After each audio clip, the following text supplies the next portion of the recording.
दोस्तों आज आप लोगों के लिए एक बढ़िया सा रिएक्शन वीडियो लेके आया हूं। दोस्तों वीडियो को पूरा देखिएगा। दोस्तों इस वीडियो में दोस्तों सुधांशु त्रिवेदी को जितने भी विपक्ष के नेता थे वो उन लोगों ने ऐसे धोया है। दोस्तों वीडियो को देखने के बाद आप लोगों को पूरा पता चल जाएगा। दोस्तों सुधांशु जी का हालत बहुत खराब हो गया है। दोस्तों इतना सवाल किया, कोई भी क्वेश्चन का आंसर वो मंच पर दे नहीं सका। दोस्तों और अंजना मुखर्जी ने भी बहुत सारे क्वेश्चन पूछा, लेकिन सुधांशु जी कुछ भी सवाल का जवाब दे नहीं सका। दोस्तों आप लोग पूरा डिबेट को देखिएगा और वीडियो को अच्छा लगे तो एक प्यारा सा लाइक और कमेंट करिएगा। दोस्तों चैनल पर नए तो चैनल को सब्सक्राइब कर लेना। दोस्तों आइए वीडियो को शुरू करते हैं।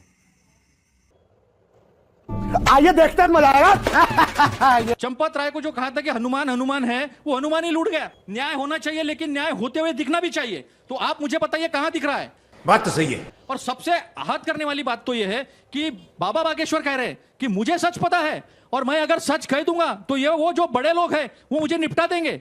और वही अकेले नहीं करे जिन्होंने बहुतों को निपटाया, वो ब्रजभूषण शरण सिंह जिसने 1000 महिला को खराब किया, और आपके सरकार ने संसद के बाहर देश को मेडल देने वाली महिलाओं को खींचा ना, घसीटा जो है ना, वो कह रहा है कि मुझे भी सच्चाई पता है, मैं अगर बोल दूंगा तो मुझे ये लोग निपटा देंगे। कौन है ये लोग?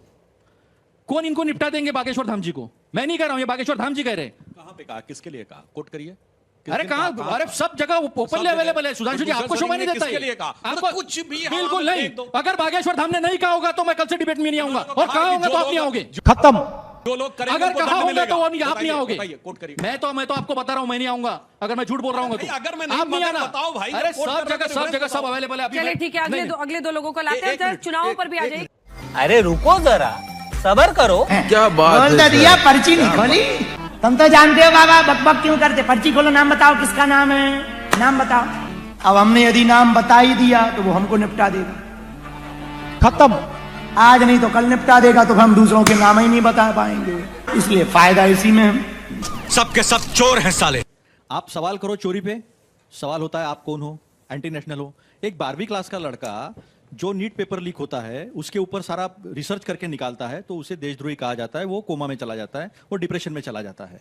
तो जो अभी ये जो जेनजी का या युवाओं का जो सवाल है कि हमारे भविष्य के साथ क्या होगा, फिर तो केदारनाथ में भी जो है वो सोना गायब हो गया है 250 किलो के आसपास। ये 2012 में भी चोरी हुई, कार सेवकों के 1400 करोड़ भी चोरी हो गए, 200 शिलाएं भी चोरी हो गई है, 50% जमीन जो है अयोध्या की, वो जमीन सारी कौन किसने खा गए हैं, किसने लिए हैं, दोनों ने मिलकर 2 करोड़ की जमीन 2 घंटे में 4 घंटे में 18 करोड़ 30 लाख में ट्रस्ट को बेची है। ये सारे जो है ना ओपन एंड शट केसेस है, सब जगह कार्रवाई होनी चाहिए। ये जानना चाहता हूँ कि एक पार्टी किसी को नेशनलिस्ट एंटी नेशनलिस्ट का तमगा कैसे दे रही है? Good question. बायोफ्यूल पे क्वेश्चन पूछने पे लोगों को एंटी नेशनलिस्ट बोल दिया जा रहा है। इथेनॉल ब्लेंडिंग पे बीजेपी ने अभी तक कुछ भी अपना प्रतिक्रिया नहीं। You are a good question. Sudhanshu ji, अब इस बच्चे का सवाल जो terms and प्रश्न references। पूछे, वो देश विरोधी, वो राष्ट्र विरोधी क्यों भाई? बहुत अच्छा सवाल पूछा है। देश विरोधी राष्ट्र विरोधी कौन? हाफिज सईद ने अपने स्टेटमेंट में किस पार्टी को अच्छा बोला, जाके चेक कर लीजिए। आप कहते हैं हिंदू मुसलमान, तो मैं पूछना चाहता हूं ये स्टेटमेंट किसका है? कांग्रेस मतलब मुसलमान, मुसलमान मतलब कांग्रेस, कांग्रेस की ताकत मुसलमान, मुसलमान की ताकत कांग्रेस। तेलंगाना का कांग्रेस का चीफ मिनिस्टर रेवंत रेड्डी, बोलो हाँ या ना। आपकी औकात बता रहा हूँ सर, बुरा नहीं मानना सर। आपका सवाल जो होता है ना बहुत ज्यादा हाँ ना में बहुत होता। आप बताओ उत्तर प्रदेश में ट्यूबवेल ऑपरेटर का पेपर लीक हुआ, हाँ या ना? आप बताओ उत्तर प्रदेश में सीटीईटी का पेपर लीक हुआ, हाँ या ना? बताओ उत्तर प्रदेश में, पूरे देश में नीट का पेपर 2 बार लीक हुआ, 2 लाइन का जवाब, समय समाप्त हो गया, जल्दी से। बताओ फायरमैन का ऑपरेटर का उत्तर प्रदेश में पेपर लीक हुआ, हाँ या ना? अगर इशू हो रहा है, सरकारें आपकी हैं सुधांशु जी, इसको आप विपक्ष के ऊपर नहीं थोप सकते हैं। तो सवाल जवाब लीजिए ना। अरे सर आराम से लेने का। हाँ अभी सवाल यह है कि आप अतुल जी बोलिए उसका। मुसलमानों को नागरिक समझते ही नहीं, आप मुसलमानों को टिकट देते ही हिंदू को नहीं। नागरिक अरे सुनो नहीं ना, समझते। आप मुसलमानों को टिकट देते ही नहीं। मैंने कोई point सुनो गलत नहीं, बोला तो मैं बीच में ना बोल। बीच में बोला काउंटर नहीं, करिएगा। मैं बीच में बोला नहीं। आप मुसलमानों को टिकट देते नहीं, आप उनको देश का नागरिक नहीं समझते। हम मुसलमानों को, हिंदू को, दलितों को, आदिवासियों को, महिलाओं को, सबको टिकट देते, आप देते नहीं। आपका दोष है, क्योंकि आपको हिंदू मुसलमान की राजनीति बहती है, क्योंकि आप पेपर लीक पे बात नहीं कर सकते। आप पेपर लीक पर अभी तक धर्मेंद्र प्रधान का इस्तीफा नहीं हुआ, 21 बच्चों ने आत्महत्या कर दी, लेकिन उसका जवाब आपको देना नहीं है। आपको इथेनॉल का जवाब आपको देना नहीं है, आपको बेरोजगारी का जवाब देना नहीं है। आपको जिस तरह से आपने अभी आपको डिलिमिटेशन करना है, इसलिए पार्टियां तोड़ तोड़कर जनादेश को जो है ठुकरा कर, आप संविधान की बात करें ना, जनादेश को ठुकरा कर लोगों को ईडी इनकम टैक्स सीबीआई का डर दिखाकर साथ में लाकर डिलिमिटेशन करके नॉर्थ साउथ करना चाहते हो। इतनी सारी बातें देशभक्ति सर्टिफिकेट भी खुद ले लेते हो। मुझे क्रेडिट नहीं चाहिए कि जो राम मंदिर में जाता है और खूब चोरी कर ले वो राम भक्त, और जैसे हमसे सवाल पूछते हैं आप ले गए तो हम द्रोही। धोती खोल रहा है। हमें पूछता हूँ, जो रामद्रोही इतने करोड़ों लोग जो नहीं गए मंदिर में, वो सारे रामद्रोही हैं? और आप जो बैठ करके चोरी कर रहे हैं वो राम भक्त है? एक बात। दूसरी बात, इनका भगवान राम से इतना ही नाता है जितना बाबा राम रहीम का सत्संग से है। इतना इनका भगवान राम से इतना ही नाता है जितना बापू आसाराम का महिलाओं के सम्मान से है। और इन्होंने कहा अभी कि मैं जब बच्चा था तो मैं पता नहीं क्या क्या सोचता था। मैं इनसे इनकी डेट ऑफ बर्थ नहीं पूछूंगा, लेकिन मैं आपको ये जरूर बताऊंगा कि ये राम भक्त कब बने।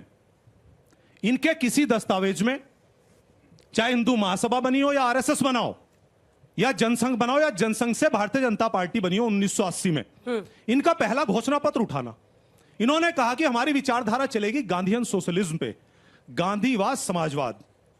इन्होंने चुनाव लड़ा, इन्हें कुछ नहीं मिला। 1984 में 2 सीटें आई इनकी। इन्होंने कहा 1989 में पालमपुर में हिमाचल प्रदेश में अध्यक्ष से भाषण दिया लाल कृष्ण अडवाणी जी ने। उन्होंने कहा कुछ ऐसा निकाल करके लाओ ना हिंदुस्तान में कि जो इमोशनल पॉलिटिक्स पे चले देश। तो इन्होंने वहां पे राम मंदिर का मुद्दा अपनाया। ये उस समय नए नए ताजा ताजा गरम गरम राम भक्त बने, नंगा करके नहला रहा। और वो चीज काम कर गई। 1989 के बाद जो चुनाव हुआ उसमें 85 सीट, और 90 में जब लाल कृष्ण अडवाणी जी यात्रा लेकर के चले, क्यों?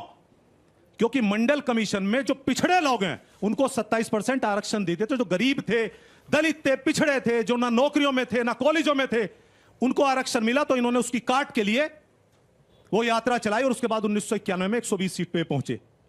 अब गिन लीजिए कितने साल के राम भक्त हैं। मंदिर में चोरी हो गई, चढ़ावा चोरी हो गई।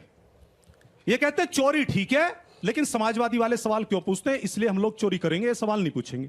उसमें मारे गए 17 लोग, जो अयोध्या में गोली चली। लेकिन जब मस्जिद ढाई गई इनके राज में, उसमें दंगे में मारे गए 2000 लोग, जिसमें 300 हिंदू थे। उसका आप जिक्र ही नहीं करते। 16 लोगों का जिक्र करते, लेकिन जितने आज तक हिंदुस्तान में दंगे हुए, सबसे ज्यादा नरसंहार आपके हाथ में, और सबसे लेटेस्ट किसान आंदोलन, जिसमें किसान आंदोलन जिसमें क्यों हिला डाला ना।